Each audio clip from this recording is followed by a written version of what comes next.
All right, so let's get into talking about housing and which segment is and has been since 2017 the most profitable, the winner, the number one performer in our GTA market and in the 416.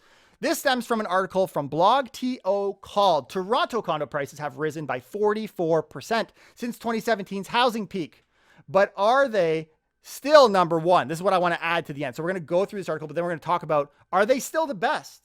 When we look at the weekly stats and we see where we're headed next, do they show the best opportunity? So the answer in the last since 2017 is condos. In fact, here's how they say it. Bad news for those looking to get into the Toronto's booming real estate market, but good for those who bought a few years ago. Condo prices keep getting higher. Properly, who did this study, found significant price increases across all housing types, but condos have been the biggest boost with 44% increase in average price since 2017. That actually surprised me. If you were to ask me since 2017, would condos, because we saw such tragedy in the condo space over the last few years, you would think, no, they're probably not ahead of everyone else. But you guys are soon to forget, myself included, of the success that the condo owners have had since 2017. In fact, behind them is townhomes with condo fees, by the way, up 33%, then semi-detached at a 27% increase, and freehold townhomes 26%, and detached did the worst, in fact, at 21% higher. So obviously, this is good news for condo owners. Let's face it, everyone who owns real estate right now is making money these days. Whoop-de-frickin-do. Here's a joke for you. A vegan Toronto condo owner who does CrossFit walks into a bar. Which one does he tell you about first? But this past year, they say condo sales were hit the hardest by the pandemic, which we experienced. While sales are now back up to pre-pandemic levels, it's relieving for condo owners to know that their investment have appreciated significantly over time. They go on to talk to Anshul Ruparel, the co-founder and CEO of Properly, but we want to look forward right now into the condo market. So let's take a moment just to kind of appreciate what's going on there. They say it's not so great for those looking to buy, right? Condos in Toronto appear to be bouncing back after months of COVID-related weak sales numbers. Condos have, in the news especially, been really, really dragged through the mud, especially when everything else was on fire. People ripping their hair out, right? Throwing it over their 10-story balcony. But a total of 2,886 condo units sold in the first quarter of 2021 outperformed pre-pandemic first quarter sales of 2,829. So we're actually outperforming pre-pandemic. So we've come all the way back as far as the number of sales. And they believe condo price will continue to rise even downtown. But are they going to be number one? Are they going to rise faster than other segments? Let's talk about that. GTA homes are also expected to continue to rise in value in the coming months and years. No duh. Sorry, that's my opinion. A lot of people be like, you're an idiot. I get it. I guess I am an idiot in some ways. Not in this way, but in other ways. The average price of a home in Toronto will cost $275,000 more in 2 years. That's CMHC. You know, those guys that think we could drop 50%. So it could drop 50%, or it could be up almost 300,000. Why bother? Why bother? But quote, following the extremely hot spring market we've just seen, we're beginning to see a slight cooling as we head into the summer months. That cooling applies to all segments. So let's talk about this. And one of the things we've also seen is that we've experienced the highest in the GTA, the highest year-to-date completions since 2015. Absolutely crazy. And a lot of people have been kind of trusting that that's going to be what slows things down. There's a lot of people expected completions alone to kamikaze the market, but that doesn't seem to have happened so far. Chewbacca makes a terrible pilot. Wookiee mistake. Guess he wasn't a one-hit wonder after all. But which segments is the best positioned to rise in the near future? Let's look at some of the stats. I'm going to get a lot of these from Scott Ingram, our friend over on Twitter. And we're going to look at what happened halfway through June, because we don't like to look at what happened last month. Old news, what just happened, and also what's happening this week.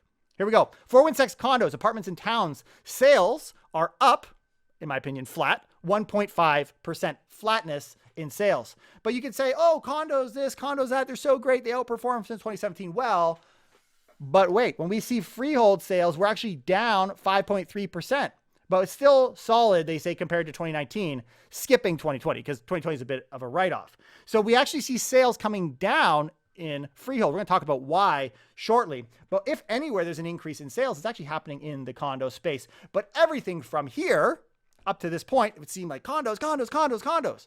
Things change right now. Here we go. The share of condos sold conditionally is actually down from over 20% in March to 8.3% this week. Freehold has floated around 5% since 2018 and is at 3.7% this week. So we don't see much fluctuation in the freehold side, but if we look at the past, we actually see the sold conditional numbers drop when there's struggling taking place, right? Because we have less property selling. Naturally, you'll have sold conditional deals in condos because of, status certificate and that review. So because of that, when you see a drop in that number, it usually reflects a drop in overall sales or challenges in the condo space. But there's a surging number of active listings with price changes for both freehold and condos. I want to read this Twitter post directly from Scott. Here's what he says. You can see the heat coming off of both markets here. Condos on price change at levels not seen in last 4 years, except for the end of 2018, which was the slowest sales time in December, the end of the year, and the big softening last fall. Other than that, we haven't seen this much cooling in these housing segments in a long time as it relates to active listings, meaning there's more active listings, there's more options. Good news for buyers. Too bad they're not here to enjoy them. And let's look at months of inventory, right? So we know months of inventory are just sitting just over 1 month of inventory in the freehold space, 1.3 to be exact. But we see some stability in the months of inventory in the freehold, but in the condo space, what's interesting to me is we see a rise in the months of inventory. In fact, in the last, looks like May, June, July, even in the last month, we've seen a bump from close to 1 all the way up to almost 2. It's at 1.8 right now. So we're watching a steady increase in the 416 months of inventory for condos.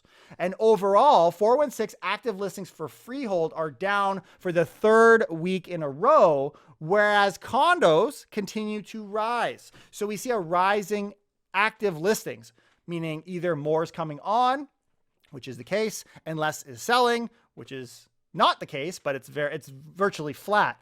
So overall, it's very interesting to see this dynamic playing out. So here's my moral of the story when I'm looking at the stats for the last, irrespective of what happened since 2017 and the condos being number one, the moral of the story is condos have outperformed since then, but the stats show greater tightness today in the freehold market. That said, I want to make sure it's a balanced approach here. Affordability, we know, is the biggest issue right now, right? And so we can see that condos is the only segment that has climbing sales. That's why I anticipate we're going to have some further climbing sales, because how the heck is anyone going to afford a freehold property anymore? So they end up steering towards the condo space. The rest is history. That's up to you guys on deciding what you think is going to happen. Do you think it's going to be the freehold? Do you think it's going to be a condo? Who's going to take the cake in the next 5 years?